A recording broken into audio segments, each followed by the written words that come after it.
ఉన్నటువంటి దైవజ్ఞులు తెలియజేస్తా ఉన్నాం. Welcome to A1 TV Telugu news. నేను భువన. డీటెయిల్స్ చూద్దాం.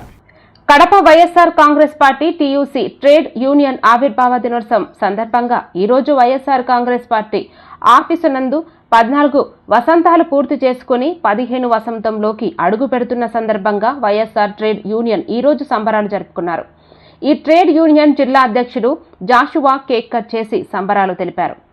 ఈ కార్యక్రమానికి ముఖ్య అతిథులుగా అంజద్ బాషా, మాజీ డిప్యూటీ సీఎం సురేష్ బాబు, మాజీ మేయర్ పాక సురేష్, టీయూసీ మెంబర్స్, ఆటో కార్మికులు, తోపుడు బండి మెంబర్స్, వైఎస్ఆర్సీపీ పార్టీ కార్యకర్తలు ఈ కార్యక్రమంలో పాల్గొన్నారు.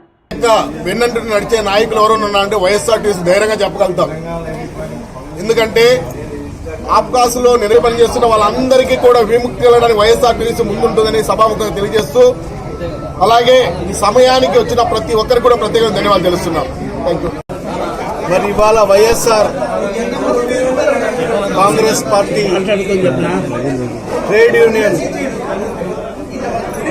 14 వసంతాలు పూర్తి చేసుకుని 15వ వసంతంలో అడుగుపెడుతున్న శుభ సందర్భంలో రాష్ట్ర వ్యాప్తంగా వైఎస్ఆర్ ట్రేడ్ యూనియన్ ఈరోజు స్థాపించి మరి ఆనాడు జగన్మోహన్ రెడ్డి గారు ప్రజల్లోకి వెళ్లడం జరిగింది. మరి అనేక ఉద్యమాలు చేయడం జరిగింది, అనేక పోరాటాలు చేయడం జరిగింది. ఈ రాష్ట్ర 151 స్థానాలతో మరి అధికారాన్ని కైవసం చేసుకోవడం జరిగింది. మరి ఎప్పుడు కూడా వైఎస్ఆర్ కాంగ్రెస్ పార్టీ కార్మికుల పక్షపాతి. ఎందుకంటే చాలా ఇబ్బంది పడుతున్నారని చెప్పి ఏటా 10,000 రూపాయలు మరి ఆటో కార్మికులు ఇచ్చిన ఏకైక వైఎస్ఆర్ వాహన మిత్ర అని చెప్పి ఇచ్చిన మొట్టమొదటి ప్రభుత్వం జగన్మోహన్ గారి ప్రభుత్వం. శుభాకాంక్షలు తెలియజేసుకుంటున్నాను.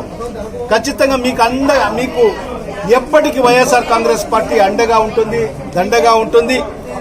మీ సమస్యలు అండగా ఉంటుంది, దండగా ఉంటుందని చెప్పి కూడా ఈ సందర్భంగా మీకు అందరికి కూడా తెలియజేసుకుంటూ మరొక్కసారి వైఎస్ఆర్ టీయూసీ ఆవిర్భావ దినోత్సవ అందరి